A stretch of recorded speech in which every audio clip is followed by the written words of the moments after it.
प्रिय विद्यार्थियों, आज हम संत काव्य परंपरा के संत सुंदरदास जी के एक सवैये गेह तज्यो और नेह तज्यो का अध्ययन करेंगे। जैसा कि आप सबको विदित है, सुंदरदास जी सभी संतों में सर्वाधिक सुशिक्षित संत थे। काव्य की रीति नीति से भली भांति परिचित थे। इससे इतर उनकी विशेष बात जो हमारा ध्यान खींचती है, काव्य रचना में प्रयुक्त होने वाले छंद। अन्य संतों ने जहाँ दोहा और पद शैली को अपने काव्य का आधार बनाया, वहीं सुंदरदास जी ने एक कवि मर्मज्ञ के रूप में सवैयों और कवित्वों की रचना की। यह जो सवैया है, अन्य संतों की तरह ही इन्होंने कर्मकांड आडंबर का विरोध किया है और सच्ची साधना पर बल दिया है। जैसे अन्य संतों में भी आपको यह प्रवृत्ति देखने को मिलेगी कि उन्होंने बाहरी दिखावे, बाहरी पहचान, बाहरी आडंबर का घोर विरोध किया और हृदय की और मन की साधना पर बल दिया था। ठीक वही भाव इसके अंदर सुंदरदास जी ने पिरोए हैं। वे मन की साधना पर बल देते हैं, न कि बाहर के आडंबर पर। वे कहते हैं, गेह तज्यो अरु नेह तज्यो पुनिखेह लगाई के देह सवारी। वे कहते हैं कि अरे विरक्त, अरे सन्यासी, तुमने गेह का त्याग कर दिया, घर का त्याग कर दिया। अरु नेह तज्यो, और तुमने नेह का भी त्याग कर दिया, प्रेम का भी त्याग कर दिया। घर का त्याग कर दिया और घर में रहने वाले माता पिता, भाई बहन, पत्नी, उन सब के प्रेम का भी तुमने त्याग कर दिया।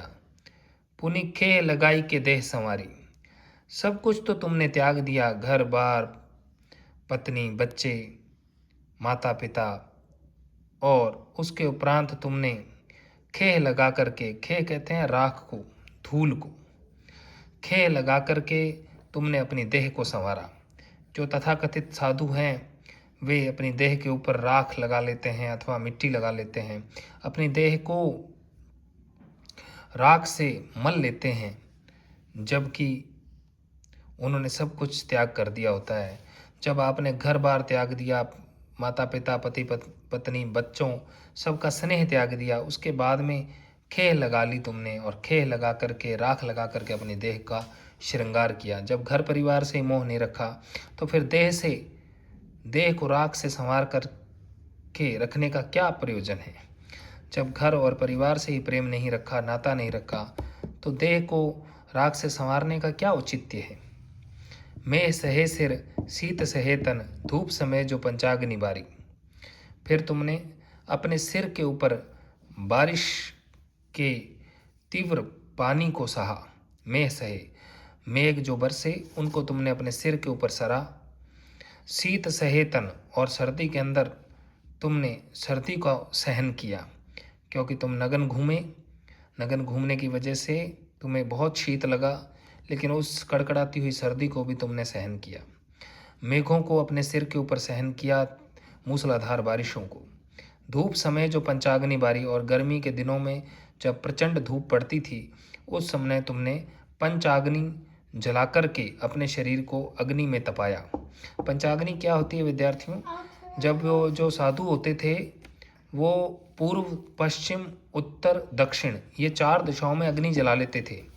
पूर्व, पश्चिम, उत्तर, दक्षिण, तो 4 तरफ अग्नि जला लेते थे और उसके बीच में बैठ जाते थे। तो पूर्व, पश्चिम, उत्तर, दक्षिण, ये 4 दिशाओं की अग्नि हो गई, और ऊपर सूर्य की तरफ से गिरती हुई आग हो गई। तो ये हो गई 5 प्रकार की अग्नि। तो इस तरह से इसका नाम पड़ा पंचाग्नि।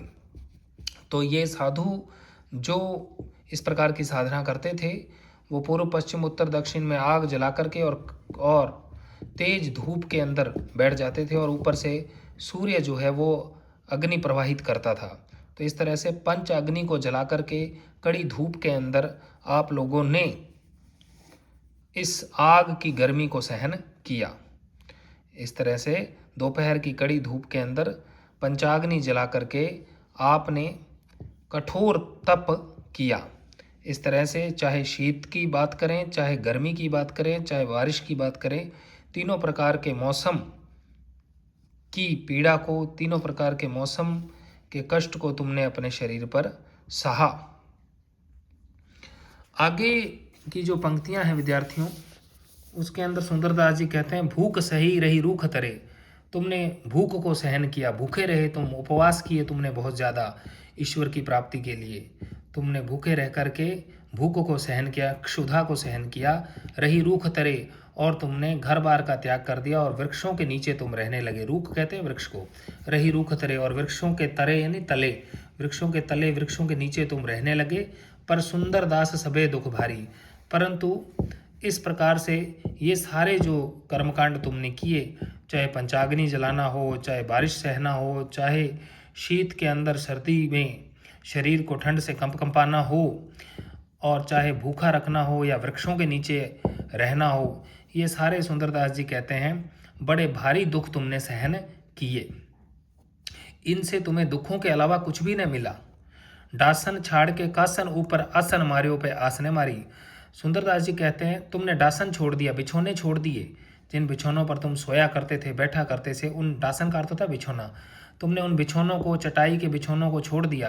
कासन ऊपर आसन मारियो, लेकिन कांस के, घास फूस के बने हुए जो बंडल थे, उनके ऊपर तुमने आसन जमाया, उनके ऊपर तुम बैठने लगे, उनके ऊपर तुम सोने लगे। विद्यार्थियों ध्यान रखना, सुंदरदास जी कह रहे हैं कि तुमने शरीर को सुख प्रदान करने वाली सारी चीज़ें त्याग दी हैं।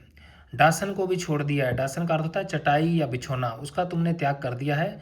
और कासन, कासन होता है सरकंडे, सरकंडों का पुआल, सरकंडों के पुआल के ऊपर तुमने आसन मारा, उनके ऊपर तुम रहने लगे, उनके ऊपर तुम सोने लगे, उनके ऊपर तुम बैठने लगे, और सुविधाजनक जो चटाई थी या बिछोना था उसका तुमने त्याग कर दिया। सरकंडों के आसन पर तुम रहने लगे। पे आसने मारी, क्या हुआ? तुम भूखे रहे। क्या हुआ जो तुम वृक्षों के नीचे तुमने रातें गुजार दी, दिन गुजार दिए। क्या हुआ जो तुमने कोमल मखमली बिछोना छोड़ दिया और कास के बिछोने के ऊपर बैठने लगे, सरकंडे के बिछोने के ऊपर बैठने लगे। क्या हुआ जो तुमने बारिश सही, में सहे, शीत सहा, धूप, कड़ी धूप के अंदर पंचाग्नि जला करके तुमने साधना की। क्या हुआ? घर छोड़ा और पत्नी, बच्चों और माता पिता का प्रेम छोड़ा। और क्या हुआ जो तुमने देह को राख से मल के संवार लिया। अंतिम बात, जो मूल बात थी, वो तो तुमने की ही नहीं, जिसकी तरफ इशारा कर रहे हैं वो, पे आसने मारी। तुमने चटाई या बिछोना तो छोड़ दिया और सरकंडों के ऊपर आसन भी जमा लिया, परंतु आशा जो थी, जो तृष्णा थी, उसको तुमने नहीं मारा। मूल बात है तृष्णा को नष्ट करना, मूल बात है आस को मारना, आशा को मारना, उम्मीद को मारना, मन को उदासीन कर लेना, मन को तमाम तृष्णाओं से मुक्त कर लेना। जो तृष्णा थी, जो आशा थी, उसको तो तुमने नहीं मारा, तृष्णा को तो तुमने नष्ट नहीं किया। तृष्णा नष्ट नहीं की, वासना नष्ट नहीं की, तो उसके पश्चात चाहे तुम वृक्षों के नीचे रहे, चाहे भूखे रहे, या पंचाग्नि जला के शरीर को तापते रहे, या सरकंडों के ऊपर आसन जमा करके उसके कष्ट को सहते रहे, उससे कुछ भी नहीं होगा। अर्थात देह को या शरीर को कष्ट देने से साधना नहीं होती है, देह या शरीर को कष्ट देने से ईश्वर की प्राप्ति नहीं होती है। तृष्णा को मारने पर, वासना को नष्ट करने पर ही सच्ची साधना होती है और ईश्वर की प्राप्ति होती है।